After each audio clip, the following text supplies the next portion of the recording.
Assalamualaikum warahmatullahi wabarakatuh. Selamat malam, selamat berjumpa kembali bersama saya Ribu Tawadi di perjalanan Koja Sastra untuk malam ini ya, di malam Jumat edisi 273. Nah, malam hari ini saya ingin hadirkan satu topik kita pada malam hari ini ya.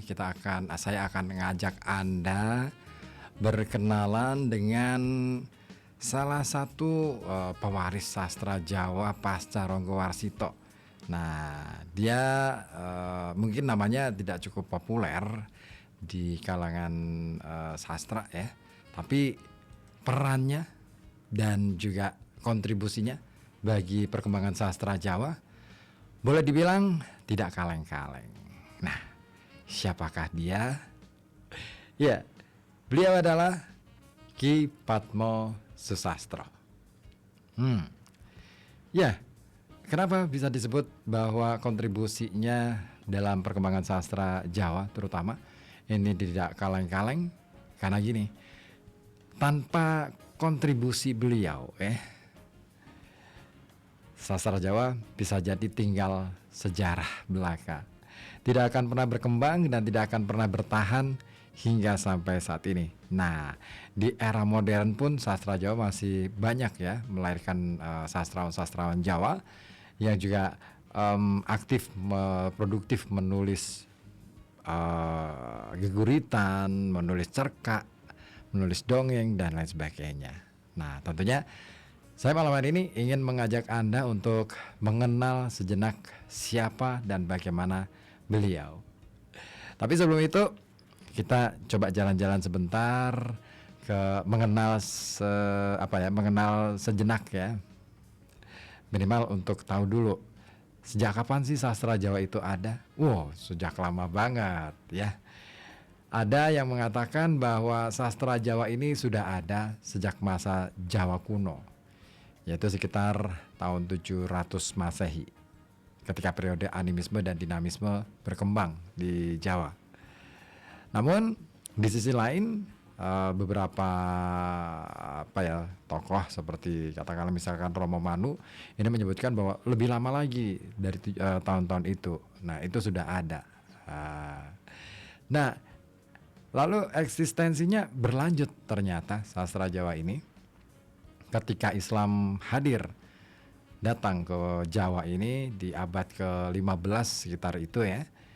Ini juga menjadi periode baru dalam kesusastraan Jawa. Sastra Jawa berubah dengan memuat ataupun mencoba mengungkap ide-ide tentang religi, terutama yang bernafaskan Islam. Itu pada abad ke-15. Lalu ketika Mataram ya, kerajaan Mataram, apalagi ketika Mataram pecah ya, setelah perjanjian Giyanti, perkembangan sastra Jawa ini memang sempat mengalami masa-masa surutnya.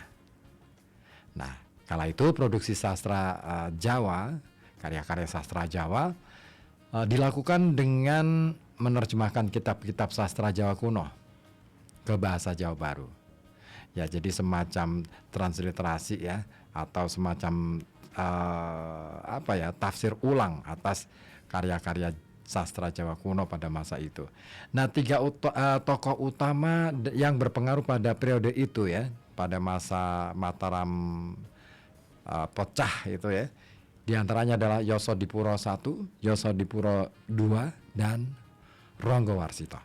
Nah, pertanyaannya adalah selalu ya di beberapa tulisan artikel dan juga beberapa konten selalu menyebutkan bahwa Ronggo Warsito itu seolah-olah adalah pujangga terakhir Jawa, padahal masih ada yang melanjutkan apa yang dilakukan oleh Ronggo Warsito. Nah, beliau adalah murid dari Ronggo Warsito. Siapakah kalau bukan Ki Padmo Susastro.